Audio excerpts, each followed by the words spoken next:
Good morning, everyone. Good morning. I'll let people get a chance to settle in and settle down, and we'll begin. We have a lot ahead of us today.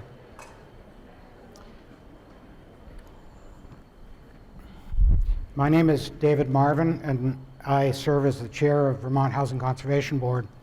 I want to welcome everyone here today. Thank you for coming. I think above us are the names of the steering committee, and I hope as you see these folks today, please thank them and acknowledge all the work that went into today.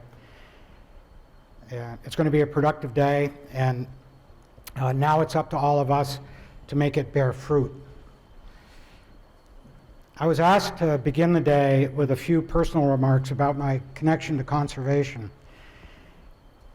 I could easily speak about my life as a sugar maker, starting on a nearly worn-out hill farm and developing from that a maple sugaring enterprise where we now employ more than 140 people and are supplied by hundreds of other farms. After more than 50 years doing that, I've learned a good deal. I could also speak about more than 50 years serving environmental and conservation organizations, starting in the mid-1970s as a board member and chair of the NRC to today when I serve the boards of Preservation Trust of Vermont, Shelburne Farms, and VHCB. I chose to serve these organizations and others as a way to pay back for my good fortune to live here in a place I hold dear.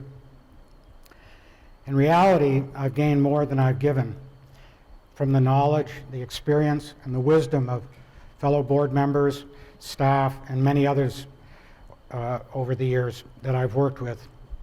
I'm really grateful for the people and opportunities I continue to learn from, and I could talk about that history this morning. Instead, though, I want to speak more personally about what I believe about conservation. I hope you find what I ponder useful in the day ahead. First of all, I believe we must inculcate in all people a true conservation ethic. For me, a conservation ethic represents respect and honor for the life-giving of all of our ecosystems. It is a recognition of the inherent value and essential purpose of all biota and their life support systems. A conservation ethic recognizes that humans are not dominant or all-knowing, but only part of an intricate web of life, of death, evolution, growth, and struggle that is yet to be fully understood. I believe we need and can achieve productive restorative agriculture and forestry that are in harmony with the living systems that share our place. However, the output from our land must be meted out only as needed to further the human condition without ever exhausting the source of our sustenance.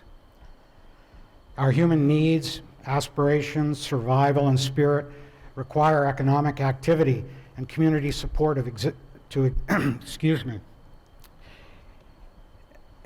community support of individual and societal values, but these cannot exist independent of the world around us, earth, air, water, and life that give us sustenance and ultimate worth. I further believe that stewardship is a powerful lens with which to view conservation. Ownership is temporal.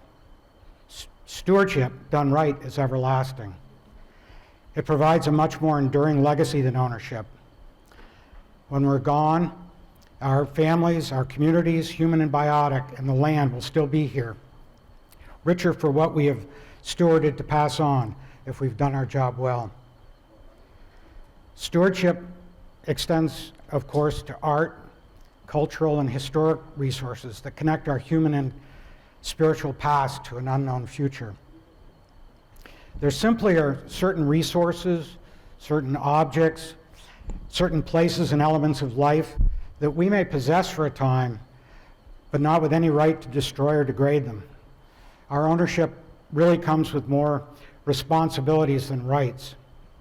Earth, air, and water have such elemental value to all of us that they must be stewarded, not depleted. These and our great cultural resources support and frame our humanity.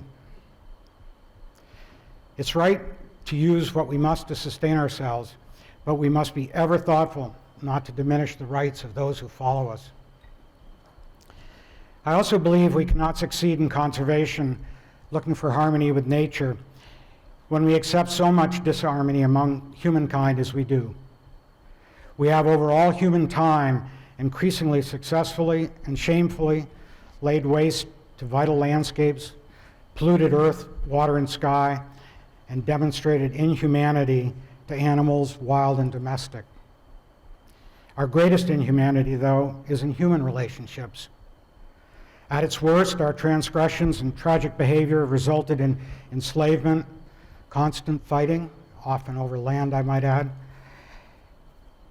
and wanton killing. More commonly and close to home, we all see inequity, injustice, and incivility manifested by many people in our communities who are unhoused, hungry, lacking health care, and being disrespected if they are in any way different from us. We must abate, or better yet, we should cease our inhumane way of being human if all people are understand and support why conservation matters. If we don't treat each other with respect and seek to be at peace with one another, how can we expect others to be at peace with other organisms and that which sustains life? To achieve a decent social ethic is daunting. It's eluded us for all human time. Nonetheless, we have to strive for what we can accomplish.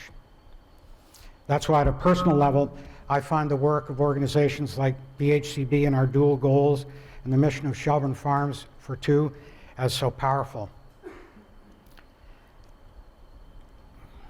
Excuse me. Most of what I know and my experience is connected to working and living on the Vermont landscape in our rural community. I've learned that the decent treatment of land and people reaps enormous benefits and rewards. I've learned that true wealth is not how much you have, but how little you need. I've learned that sufficiency is different for each of us depending on our life experience, but also I've learned that once one has enough, it isn't necessary to consume more to find happiness. That conservation doesn't mean sacrifice. I've learned that we can have real abundance without taking. That beauty is ours if we open our senses to it. Spirit is ours if we open our soul to it. And community is ours if we have the heart for it. All of this can be found wherever we live, any of us. If it seems like I'm speaking from a pulpit instead of a podium here this morning, I apologize. And perhaps if I close with a verse I wrote a few years ago, that might excuse or explain me. And I wrote, "For a time I went to the woods to count maples or board feet, something Thoreau would surely admonish. Now I visit the woods for peace, and quiet too, but mostly for peace. It's there I can work both body and soul, where I usher myself to a place close to heaven. For a time, the woods were my workplace. Now they are my church." With that, I'd like to welcome Gus Seelig here. Gus really doesn't need an introduction to you after 35 years as our founding executive director at VHCB. His work and that of the amazing staff he's assembled have touched the lives of everyone in Vermont, whether they know it or not. We have a huge body of work that's been accomplished over these 35 plus years in housing and conservation, and we all owe a debt of gratitude to Gus and the staff of VHCB.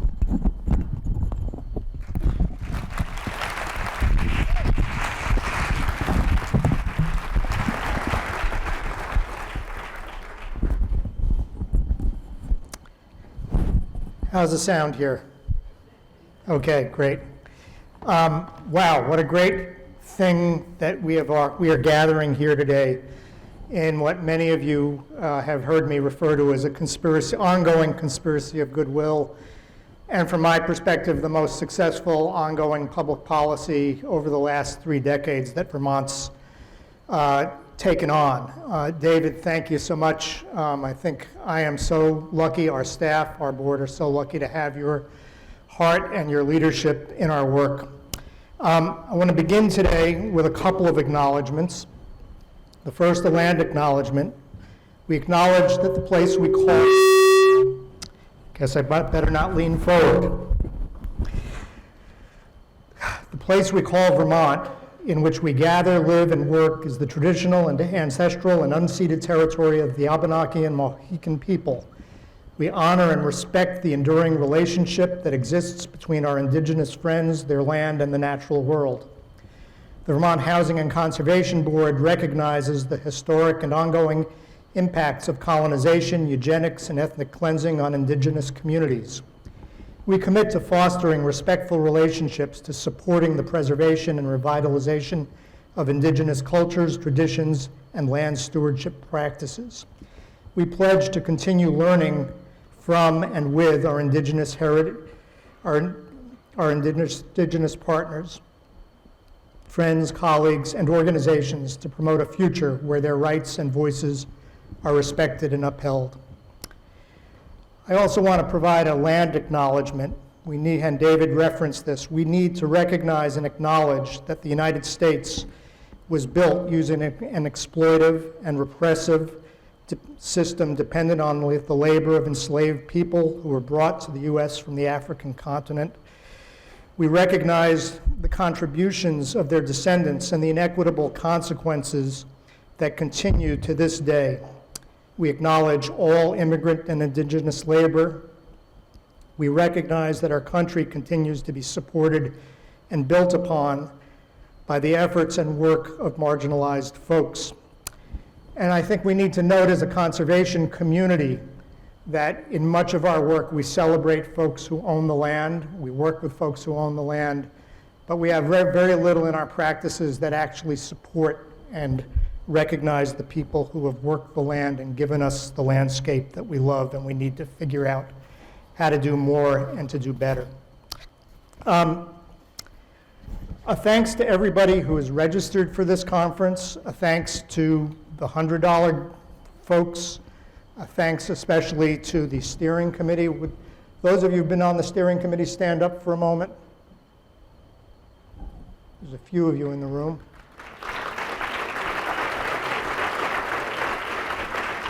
And I especially need to call out Holly McClintock and Stacy Cibula, and who have led the work on this conference. Holly led the planning for the program committee. Stacy's just put in unbelievable hours, and Trey Martin, our conservation director, who's led our Act 59 work. So thanks to all of you for your good work that brought us here today.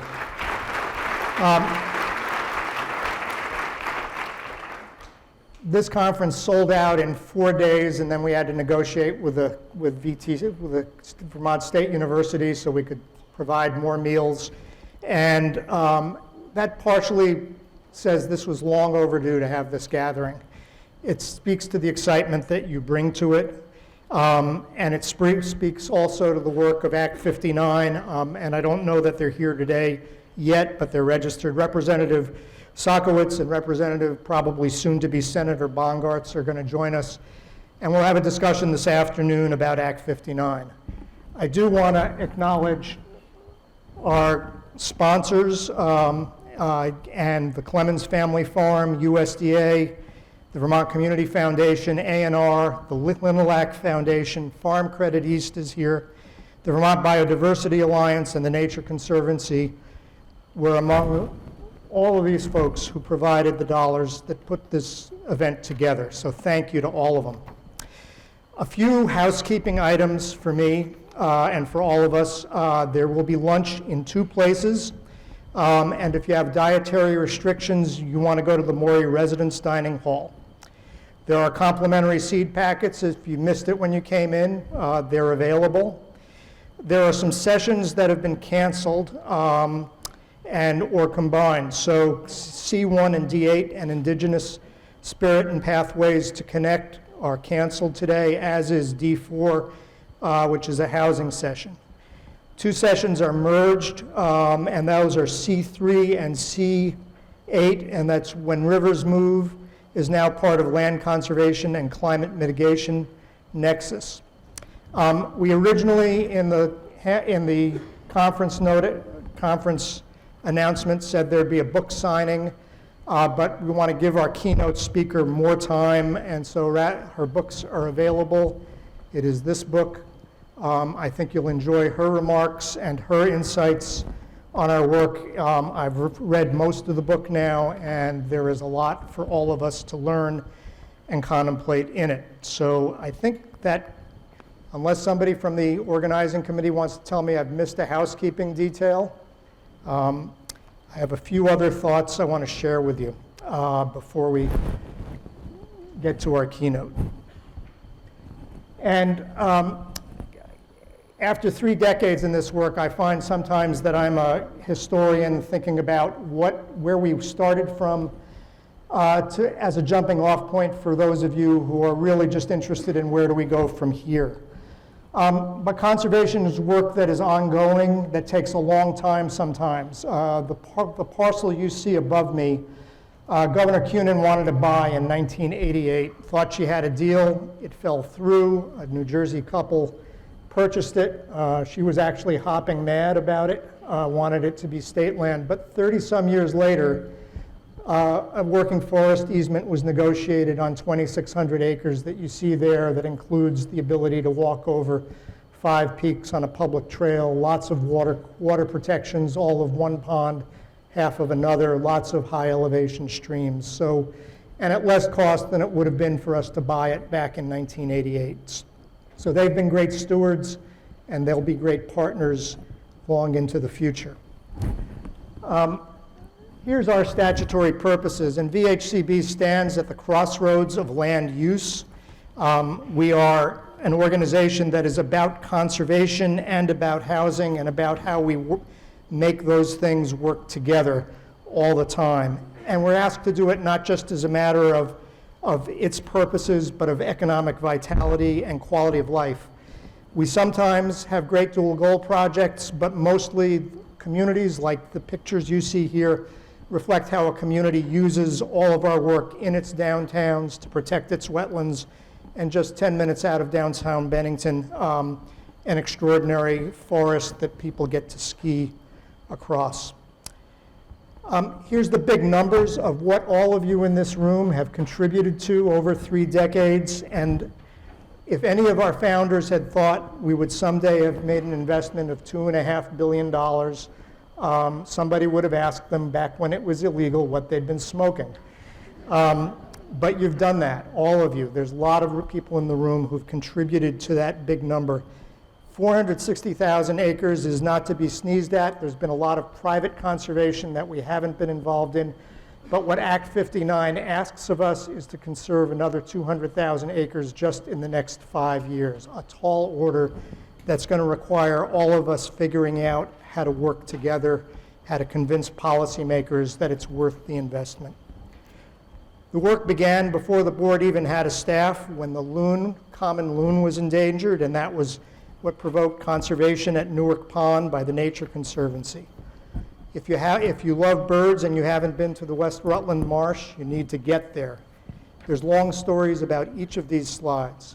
We'll never do another deal as big as Kingdom Heritage Lands, when 46,000 acres ended up in public ownership, and a public access easement on another 85,000 acres, and greatly improved forest management. It took a decade to get us to the place where Green River Reservoir became a public park, and if you haven't spent a summer's day there or camped on one of the islands, it is a great treasure, largest body of water in Vermont, from which you don't see homes. You just see the forest. Our farmers are making enormous contributions to our work. You see what this farm looked like when it was conserved in 1999 and what it looks like today. And Guy Schwinier is an all-star cooperator with the Natural Resource Conservation Service, and he and his family won the Aldous Leopold Award for New England 2 years ago. He's not alone in restoring the land. Right on his barn, his number one value is the health of his soils. 24 community forest projects we've been involved in. This one, I'm told, started by the principal at the Walcott Elementary School. We're asked a lot what housing and conservation have to do with each other. And I think this slide tells that story in a number of ways. That's a public housing development in Brattleboro along the Whetstone that flooded during Irene. We replaced it with additional housing, and this year, after 5 years of effort, the Vermont Rivers Conservancy has restored the old Sosasimo lumber lot to floodplain, and it will be a great resource for the community and also help keep people safe. Our board visited this site last week. This is 15 acres that, when built out, is going to contain 1,000 homes. If you think about what sprawl would do, it would probably eat up, for that same 1,000 homes, 5,000 acres of our landscape. But what made this project remarkable is that it happened in part because the city of Burlington had a conservation vision, and they had an equity vision. And the way this deal was permitted was because 12 acres was turned over to the city as a public park. A public trail a public right-of-way is insisted through the development, so folks from the Old North End, our most diverse neighborhood in the state, can get to the lake and enjoy it. And the city also required inclusionary zoning so that more than 250 of the households here will be households who are living in homes they can afford, whether rental or home ownership, at less than $200,000, next to people who are paying well over $1 million for condominiums. Cultural resources and historic resources are at the heart of our work, and I'm glad there's going to be, the Clemens Family Farm is here today presenting. It's been great to work with them on conservation. And our conservation work also stretches back to protection of the Birchdale Camp, which was the land in which the Turner family originally settled. Alec Turner was an enslaved person who came to Grafton in 1872. Some people say to me, history begins the day somebody shows up. So I showed up in the mid-1980s, and I met these four folks. Rick Carbon, who founded the Vermont Land Trust, Darby Bradley, its longtime leader, Bob Klein, who was the first staff person at the Nature Conservancy, and Molly Beatty, the first woman ever to run our Department of Forest Parks and Recreation, and then the U.S. Fish and Wildlife Service, where she reintroduced the gray wolf to Yellowstone. And in the Gingrich Congress, for those of you who were too young, Newt Gingrich had something called a Contract for America. Some of us thought it was more like a contract on America. She got the Endangered Species Act renewed in the midst of the Gingrich Congress. We lost her way too young. Long before we had the kind of tools we talk about today that I know lots of people are excited about conservation design, long before we used words like smart growth or climate change or even global warming, Molly understood and told anybody who would listen that we were losing species at the greatest, fastest extent known in recorded history. And she said the issue wasn't whether we'd save the planet. The issue was whether we were going to save humanity, because whatever was killing them was likely to get us too. And this summer, last summer, as we see the smoke from the fires coming from Canada, as we see people losing their lives to flooding, we understand much more clearly what she was telling us than we did back then. Among the most remarkable things we did this last year was to work after I got a call just about 2 years ago from some local legislators to find new owners for this camp in Benson along Camp Sunset and Camp Sunrise. The Vermont Land Trust, the state was not interested in acquiring it, and the Vermont Land Trust worked with Outright Vermont, who purchased it this year. And it will be a great, safe place for our LGBTQ plus youth. I'm really just so grateful for Donald Campbell and for Outright Vermont for all the great work that you did together. As I get ready to depart the stage. I guess I just want to say a couple words about the distance Vermont needs to travel for these kinds of outcomes. And I say this as somebody who worked for the director of the New York Vermont Youth Project, worked as the director of the New York Vermont Youth Project in the 1960s, a project of partnership between Governor Hoff and Mayor Lindsay that brought inner city youth to Vermont. It was not greeted warmly by Vermonters. 25 years later, the Vermont Land Trust did a deal on the eastern side of the state, similar kind of project, not greeted warmly at that time by that community.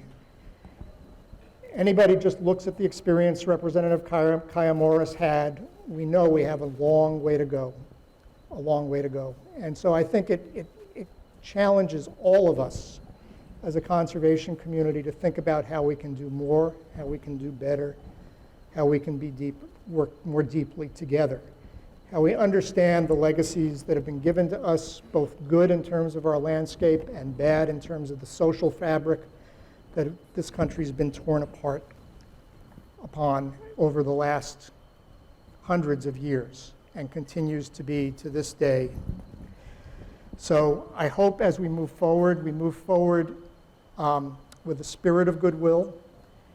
And what Robert Kennedy, not the junior that you've been hearing about recently, but his dad called ripples of hope.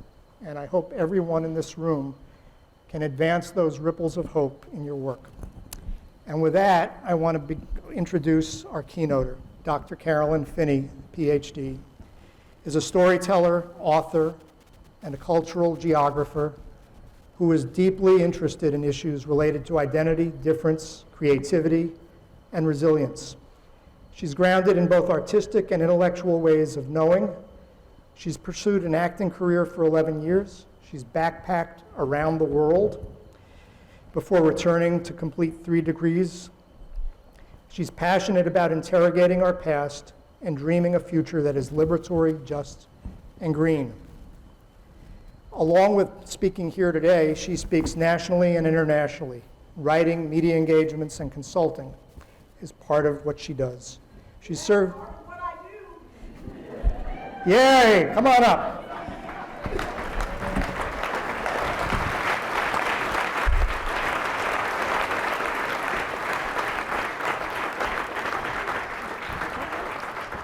Hi. Hi. I'm sorry I interrupted. That's what I do. That's great. How are you? I am great. You good? Yeah. You want me to say Can a few more words, or yeah, you want to? go ahead. I'm And have we got your? Make you feel nervous. No. I am so glad you're here. I'm here. And have we got your program ready to go on your computer? Well, We're working on it.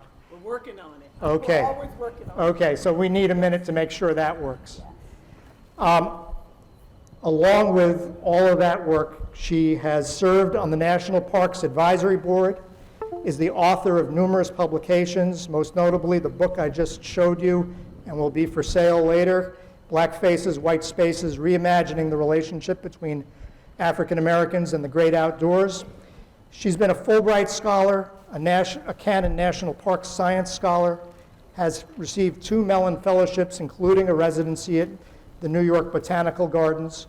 She's currently working on her 2nd book and is a scholar and artist in residence at the Franklin Environmental Center at Middlebury College. I met her for the first time last week by Zoom. You have some things to say about that. You have some things to say about that. Well, one thing I'll say is that we share a love for Bernice Johnson Reagan, who was my camp's music counselor in the mid-1960s, and so the songs we sang at our family Seder, and then the songs I sang to my kids at night were the songs that Bernice led us in. I didn't know until I read her obit that she had become the scholar that she became, because why would anybody need any degrees when you're a musical genius? And we both love Sweet Honey in the Rock.